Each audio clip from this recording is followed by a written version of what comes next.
Bien, Roberto Kachanowski, todos conocemos.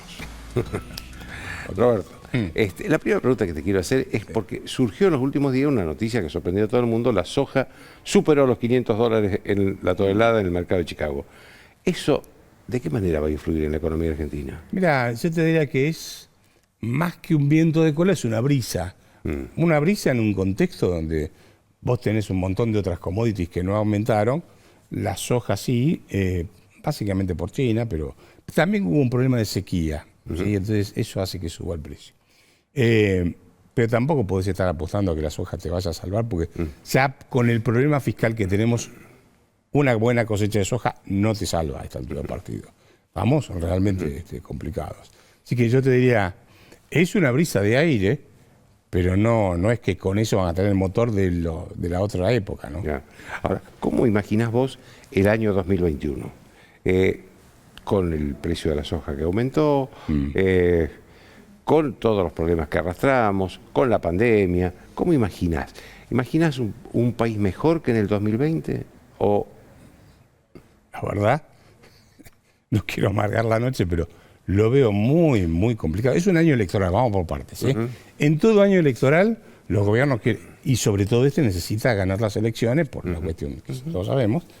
El tema es que plata para repartir no hay. Vos calculás que del total de... O sea, el déficit fiscal fue tan grande este año que el Banco Central emitió el equivalente al 50%, para financiar el Tesoro nada más, el 50% de los ingresos tributarios. O sea, recaudaron 100 de impuestos y 50 le tuvieron que dar de emisión para cubrir los gastos. Para que tengamos una idea de magnitud, ¿no es cierto? Ahora, eso te produce, obviamente, presiones inflacionarias que están pisando. Por eso todavía no se te fue el índice de precios al consumidor. Mira, para que la gente... Voy a dar un dato que la gente lo va a entender perfectamente. La señora que va a comprar... Vos, por ejemplo, mirás el índice de precios al consumidor, los últimos 12 años aumentó un 34%. Y bueno, más o menos dentro de lo que venía está... Pero ¿qué pasó? Vos tomás, por ejemplo, los precios no regulados, que son las verduras, por ejemplo, ¿sí? Eso te aumentó un 82%. Ah, pucha. ¿Sí? Tomás, por ejemplo, las frutas, 56%. Las carnes, 45%. ¿Qué es lo que la gente consume todos los días? Claro. Ahora, ¿cómo hacen para bajar el precio y que le dé menos? O el índice de precio al consumidor. Te congelan, por ejemplo, qué sé yo, no sé, todo lo que es electricidad, gas y agua aumentó 16% en el año. ¿Sí? Claro. Te pisan la tarifa. Están congeladas, ¿no? Claro. O, qué sé yo, el tema de salud, o el tema de los colegios. Bueno, no. La gente que me escucha sabe muy bien que va al supermercado y que los precios por ahí subieron más de lo que está dando el índice de precios al consumidor. Pero lo que quiero decir es, hay precios que se les van y no lo pueden controlar, y otros los pisan y con eso logran más o menos mantener la cosa. Ahora, ¿qué significa que vos pises el precio de la energía, del colectivo, etcétera? Vas a tener problemas de internet, vas a tener problemas de luz, vas a tener problemas de transporte público, ¿sí? Y además vas a tener que subsidiar... Claro, porque no hay inversión. Porque una inversión te consumís el stock de capital. ¿Vos te acordás lo que fue la otra vez con el tema del gas? Sé que la energía, la luz que tenemos acá en el estudio, el 50% de la energía que se genera en base a usinas que trabajan a gas. ¿Vos te acordás que antes habían puesto un precio tan ridículo en la producción de gas que hubo que importar barcos de gas licuado, que salían $15 el millón de BTU cuando lo podía comprar a 7, ¿sí? Y algunos barcos no llegaban y lo pagábamos igual. Bueno, leía el otro día que ya volvió el barco que tiene que regasificar. O sea, estamos teniendo de nuevo falta de gas. Entonces, con eso van a tirar. Hay que ver si la gente le da el ánimo o no. Y después tenés otro problema, el tema de la cuarentena. Porque en realidad todo estaba previsto que íbamos a vacunar a la gente y con eso iba a ser... Las vacunas no llegaron. Claro. Salvo estos 300.000 dosis, pero que no es nada en un país de 40 Sí, que ahora te va a decir, bueno, entonces en vez de darte 2 vacunas, te doy una.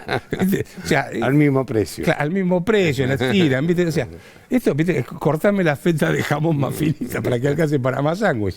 Entonces, el punto es, vos vas a tener este tema de las tarifas, etcétera, y la pregunta es, ¿qué pasa con la cuarentena? Porque ya la gente no nos resiste más, pero al mismo tiempo no vas a tener a la gente vacunada, porque se calculaba que a fines de año, más o menos en el último trimestre, ya la situación iba a estar mucho más despejada para poder tener actividad.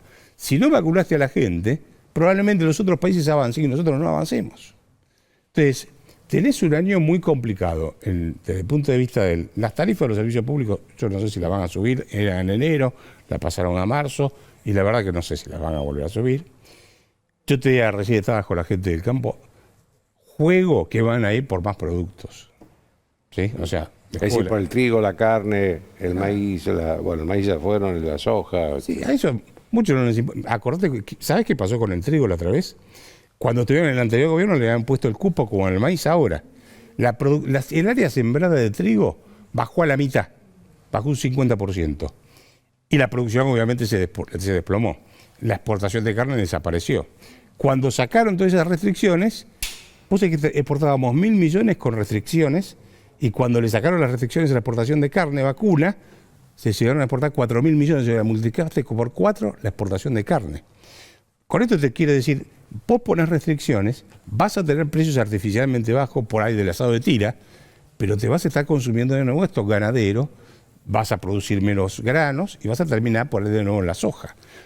Vas a tener un país con una decadencia permanente, por ahí no te explota nada. Es probable que no explote nada. No lo sé, que eso es mucho más difícil pronosticarlo.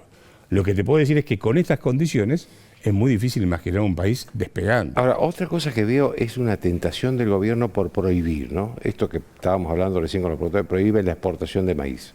Pero también prohíben las importaciones de supuestos bienes suntuarios, que eso me hace acordar a la década, yo la última vez que lo escuché en la década del 80, creo que una cosa. Pues me acuerdo de la década del 70 con estaba Lanusse como presidente y el de Vivir con lo Nuestro, Aldo Ferrer, claro, que me acuerdo, era chico, y papá vino y dijo, se prohíben las importaciones de bienes suntuarios, que era, no podías comprar cigarrillos importados, ese tipo de cosas. Claro. La década del 70. Pero en este caso hay, además de los autos de alta gama, joyas, bebidas y todo lo demás, están teléfonos celulares. Sí.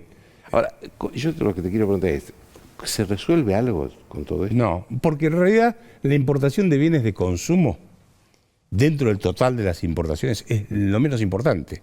Lo más grueso son la importación de insumos para la producción. Que sin esos insumos la industria no puede ser. No Entonces, funciona.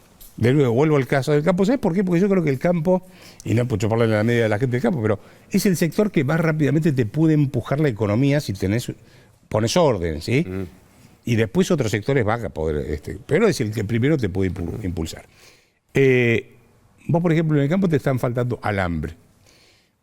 Habrás visto las cosechadoras que usan, que valen $500.000, $600.000. Esa cosechadora se le rompe alguna cosita, y si no podés cambiar el espejito del retrovisor de tu auto, porque no vas a poder cambiar, porque te va a faltar, te podés imaginar que esa máquina de $500.000 puede llegar a quedar parada. O el tractor puede llegar a quedar parado, porque no están los dólares para pagar eso.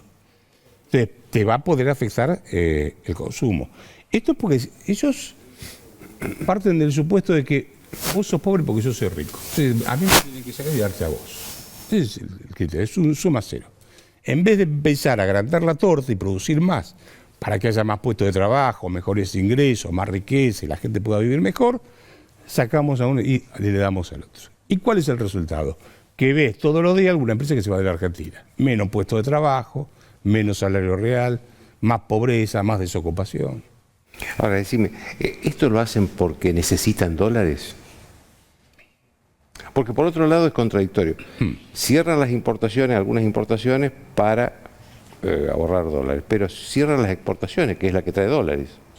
Cierran las exportaciones que te traen los dólares y cierran las exportaciones del sector agropecuario, Claro. que son las que más dólares te pueden traer más rápidamente. Claro. Entonces, se están ahogando en un vaso de agua, realmente.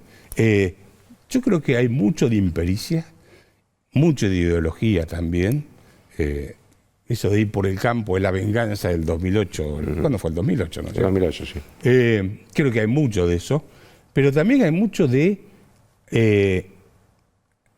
mira, yo te diría cuál es el proyecto de país. Una nomenclatura que son esos con mucho ingreso y el resto somos el lumpen que vivimos ahí abajo. O sea, es el típico esquema de gobierno autocrático como el que puede tener Venezuela o ese tipo de cosas, ¿sí? Entonces, a veces creo que es a propósito, y a veces creo que, bueno, también es por bastante impericia, ¿no es cierto? O sea, es una mezcla de las dos cosas. Pero son cosas muy absurdas las que hacen. Realmente son cosas que voy a decir, pero, por ejemplo, el presidente diciendo, no entiendo por qué la carne vale más acá que en Alemania. Es falso. Primero que no es así. Y segundo que la carne es un commodity. Si vos tenés un bife de chorizo y en Alemania, supongamos que te lo paga más, ¿sí? Te lo paga más que en Argentina. ¿Dónde vas a vender el bife de chorizo? ¿En Alemania o en la Argentina? ¿Y por qué los alemanes pueden pagar más el bife de chorizo? Lo pueden pagar más porque tienen un ingreso por persona mucho más alto, un ingreso real más alto. ¿Y por qué? Porque tienen inversiones, tienen puestos de trabajo, etcétera. Acá destruí todo eso. Ahora, yo te escuché a vos criticar mucho que la política no haya bajado los costos, ¿no? Pero vos lo decís desde una forma, desde un punto de vista simbólico, ¿o es real en el presupuesto? No, lo digo como empatía, primero, pero como número es importante. Mirá, yo hice más o menos para que tengamos una idea. Cuando vos tomás todos los salarios que se pagan a nivel nación, provincias y municipios, agarré toda esa masa salarial. Dije, bueno, voy a la policía o a todas las fuerzas de seguridad no le tocó el sueldo. A toda la gente que trabaja en el sector de salud no le tocó el sueldo. A los docentes tampoco le tocó el sueldo y a las Fuerzas Armadas tampoco. ¿Cuánto me queda? Bueno, eso no digo, no, es el punto de Producto Bruto, la gente no sabe qué es, no importa. Lo que te digo es, si hubiesen bajado nada más un 20%, todos, ¿sí? Jueces y ministros, el Estado, todo lo que es la parte administrativa, solo un 20%, no te estoy pidiendo un sacrificio tan grande, todo lo que fue el impuesto a la riqueza que quieren recaudar 300.000 millones de pesos lo tenías ahí. Para que tengamos una idea. O sea, no es poca plata, ¿eh? No es poca plata. Podrías haberte evitado ese impuesto que te espanta más inversiones, por ejemplo. O sea, tenías la doble combinación, mostrabas empatía con la gente y al mismo tiempo te ahorrabas la emisión de 300.000 millones de pesos. Calcula que este año el Banco Central le dio por dos cuentas, le emite dinero al Tesoro. Una de ellas se llama adelantos transitorios. Esos fueron 400.000 millones de pesos. O sea que si hubiese bajado el 20%, tenías que emitir mucho menos todavía. Te escuchaba hablar recién de si no hay razones ideológicas en todo esto, ¿no? ¿Cómo ves vos al ministro de Economía, Martín Guzmán? Porque supongo que es el que lleva algunas decisiones al presidente, o propone algunas decisiones al presidente, ¿no? Yo creo que él no debe pasar ninguna norma si antes no se la aprueba el Instituto Patria, ¿sí? Ahora te voy a decir una cosa. Traer a alguien de Colombia para que ponga un cepo cambiario, ponga controles de precio y pise la tarifa de los servicios públicos, no hacía falta. Agarrabas a cualquiera de acá y lo ponías ahí. Si eso es toda la tecnología que tuvo en Colombia, que me disculpe el ministro, pero realmente es muy pobre lo que aprendió en Colombia. Gracias, Roberto. Gracias por invitarme.